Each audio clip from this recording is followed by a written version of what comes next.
In 1949, Japan created the K-car category, a special class of ultra-compact vehicles designed to be cheap, efficient, and easy to build. But there was a catch. To qualify, a car had to follow brutal restrictions: no more than 3 meters long, no wider than 1.3 meters, and an engine limited to just 360 cubic centimeters. That's barely half the size of a modern motorcycle engine. Automakers now had to work inside a box, literally. Build a car that could carry a family, sip fuel, and cost less than a used bicycle, without looking like a total joke. It was an engineering nightmare dressed up as public policy. Some companies got creative, others got desperate, and then came Subaru, an aircraft company with no real car-making history, ready to throw something strange into the mix. They called it the Subaru 360, and the world would never forget what it looked like. At the time, Subaru wasn't even known for building cars. They built airplanes during the war. After the war, they built scooters. So when they decided to enter the K-car market, no one expected a masterpiece. But no one expected this either. In 1958, Subaru introduced the 360, a car so small and so strange-looking,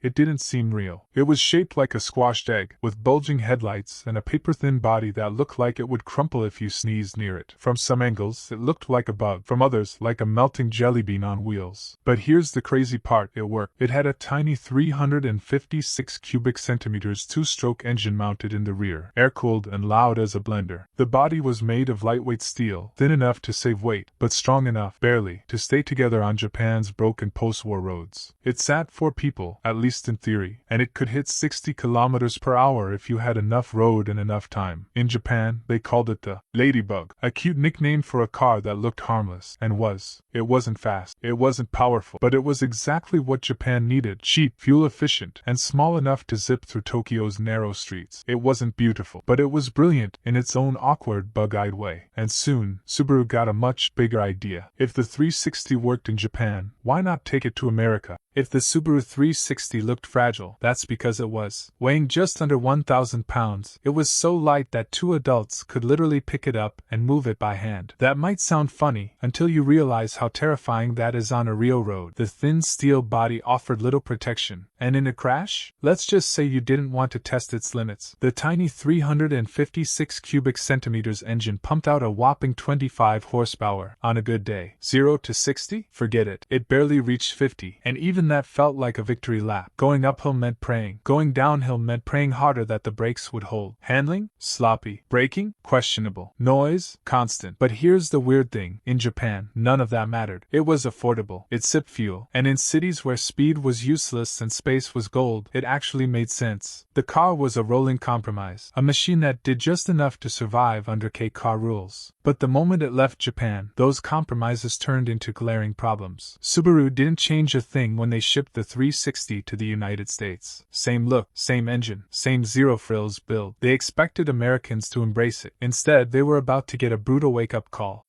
In 1968, Subaru took a bold leap, or maybe a blind one. They brought the 360 to the United States, hoping to capture a new wave of buyers looking for cheap, efficient transportation. But they forgot one crucial thing: Americans weren't Japan. Here, roads were wide, cars were huge, power was expected, not optional, and style? That mattered, even for budget cars. So when the 360 rolled off the boat, Americans didn't see innovation. They saw a toy, a flimsy, underpowered, bug-eyed clown car. Subaru could have tried to spin it, dress it up, hide the flaws. Instead, they leaned all the way in. Their ad campaign actually called it cheap and ugly. No joke, that was the pitch. The commercials made fun of the car's looks, admitted its limitations, and hoped honesty would win people over. It didn't. Americans laughed, but they weren't buying. Then came the knockout blow. Consumer Reports reviewed the 360 and didn't hold back. They called it unacceptable, not unsafe, not impractical, unacceptable. That kind of review can kill a car overnight, and for the 360 in America, it almost did. Sales tanked. People mocked it. Dealers couldn't give them away. To most Americans, the Subaru 360 was a punchline with wheels. But while the car was flopping hard in the US, something strange was beginning to happen elsewhere.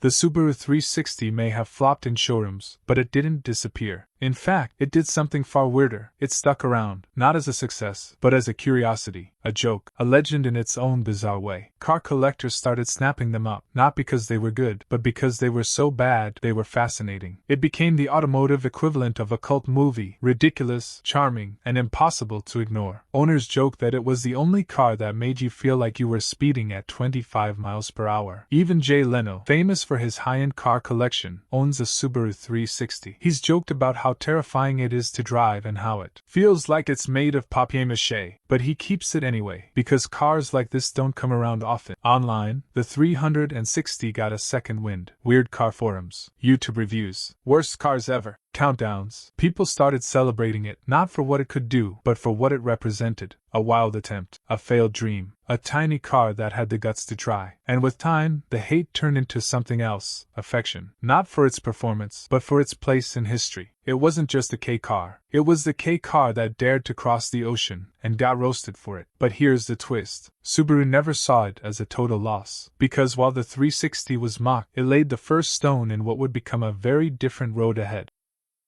For most car companies, a disaster like the 360 would be a fatal blow. But Subaru wasn't finished. In fact, the 360's failure in America became the foundation of everything that came next. Subaru learned fast. They saw what didn't work: tiny engines, fragile bodies, and styling that made people laugh. But underneath that embarrassment was something valuable: attention. Americans now knew the Subaru name. Even if they were laughing, they were talking, and that crack in the door was all Subaru needed. By the 1970s, Subaru started making real cars for real roads, like the Subaru Leon, which introduced Americans to all-wheel drive in a compact car. Suddenly, they weren't trying to compete with muscle cars or massive sedans. They were carving out their own niche: quirky, dependable, go-anywhere vehicles for people who didn't care about fitting in. And it worked. By the 80s and 90s, Subaru had earned a reputation for building rugged, reliable cars that were perfect for snow, dirt, and weird weather. The punchline from 1968? It had turned into a trusted name, especially among people who wanted something different, all because of the little car that almost ruined everything. The 360 was never a success, but it was a spark, a strange, slow, underpowered spark that lit the fuse for Subaru's future. The Subaru 360 wasn't fast, it wasn't safe, and it definitely wasn't pretty, but it did something most cars never manage. It made history. What started as a desperate attempt to meet K-car standards turned into one of the strangest chapters in automotive history. It was mocked, ridiculed, and rejected, but it also introduced Subaru to the world. Without the 360, there might be no Outback, no WRX, no Subaru cult following. It's easy to look back and laugh at the 360's flaws, and there were plenty. But behind every punchline is a story, a risk, an experiment, a moment when a company dared to do something different, even if it meant failing spectacularly. And sometimes, failure isn't the end. Sometimes, it's the beginning of everything.